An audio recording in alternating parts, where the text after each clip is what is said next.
Praise the Lord. நம்முடைய பிதாவாகிய தேவனாலும் கர்த்தராகிய இயேசு கிறிஸ்துவினால் உங்களுக்கு கிருபையும் சமாதானம் பெருகுவதாக. நாளிலும் கூட நமக்கு ஜீவனை தந்ததும் இல்லாமல் தயையும் பாராட்டினாலும் அவரை துதிக்கலாமா? என்னை பலப்படுத்தும் தேவன் உயிரோடு இருக்கிறார். நான் கழுகை போல எழும்ப செய்திடுவார். என்னை எழும்ப பண்ணும் ஆண்டவர் என்னோடு இருப்பதா. நான் எழும்புவேன் அவர் பலத்தார். என்னை எழும்ப பண்ணும் ஆண்டவர் என்னோடு இருப்பதா.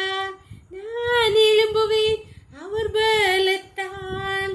என் பலன் ஒன்றுமில்லை என்று நான் அறிவேன். அவர் பலன் இன்னும் குறையவில்லை. பலத்தாலும் அல்ல பராக்கிரமும் அல்ல, ஆவியினால் என்னை எழும்ப செய்வார். என்னை எழும்ப பண்ணும் ஆண்டவர் என்னோடு இருப்பதால். நான் எழும்புவேன் அவர் பலத்தால். என்னை எழும்ப பண்ணும் ஆண்டவர் என்னோடு இருப்பதால். நான் எழும்புவேன் அவர் பலத்தால். ஒரு வேத பகுதி வாசிக்கலாமா? ஆகாய் 2வது அதிகாரம் 4வது வசனம். ஆனாலும் செருபாபேலே, நீ திடன்கொள் என்று கர்த்தர் சொல்கிறார். யோத்சதாக்கின் குமாரனாகி யோசுவா என்னும் பிரதான ஆசாரியனே, நீ திடன்கொள்.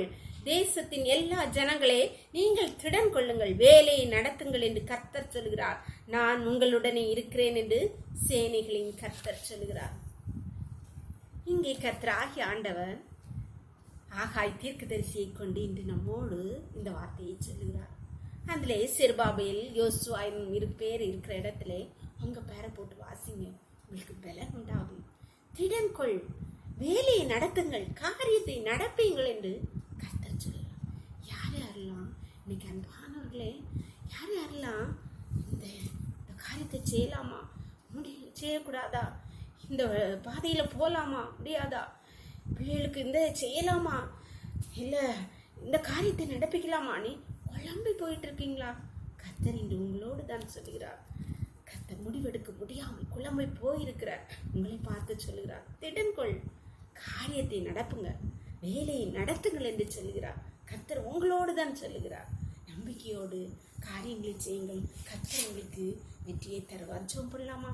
எங்களை நேசிக்கிறீங்களா அன்பின் தகப்பனே, தர்மியான நாளுக்காக கூட கூடி நன்றியப்பா. நாளின் காலை முதல் இம்மட்டுமா உம்முடைய தயவுள்ள உங்க கிருபையை தாங்குதப்பா. ஸ்தோத்திரம் ஸ்தோத்திரம் அப்பா. இப்பொழுது அடியானோடு இணைந்து இருக்கிற ஒவ்வொரு பிள்ளைகளையும் உடைய கருத்தை தருகிறோம் அப்பா. அப்பா, தங்களுடைய வாழ்க்கையிலே ஒவ்வொரு காரியத்திலும் முடிவெடுக்க தெரியாமல் குழம்பி போய் நான் என்ன செய்யன்னு தெரியாமல் இருக்கிற உடைய பிள்ளைகளை பார்த்து நீர் சொன்ன வார்த்தைக்காக திடன் கொள்ளுங்கள், காரியத்தை நடப்புங்கள், நான் உங்களோடு கூட இருக்கிறேன்னு சொன்னீங்களப்பா. ஒவ்வொரு பிள்ளைகளுக்கும் திடனற்று போயிருக்கிற ஒவ்வொரு பிள்ளைகளையும் நீர் திடப்படுத்துவீராக. காரியத்தை நடப்பிக்க உங்க கிருபையும் அனுகூலத்தை நீர் கட்டளையிடுவீராக. நீர் துணை நிற்பீராக, வெற்றியை கட்டளையிடுவீராக. ஒவ்வொரு நம்முடைய கருத்திலே தாழ்த்தி தரும் தரவுகளை மூடி மறைச்சுக்கோங்கப்பா. சகல துதியும் கனமும் வல்லமையும் பலனும் ஞானம் தேவாதி தேவன் ஒருவருக்கே செலுத்தரும். இயேசுவின் மூல ஜெபங்கள் நல்ல தந்தையே, ஆமென் ஆமென்.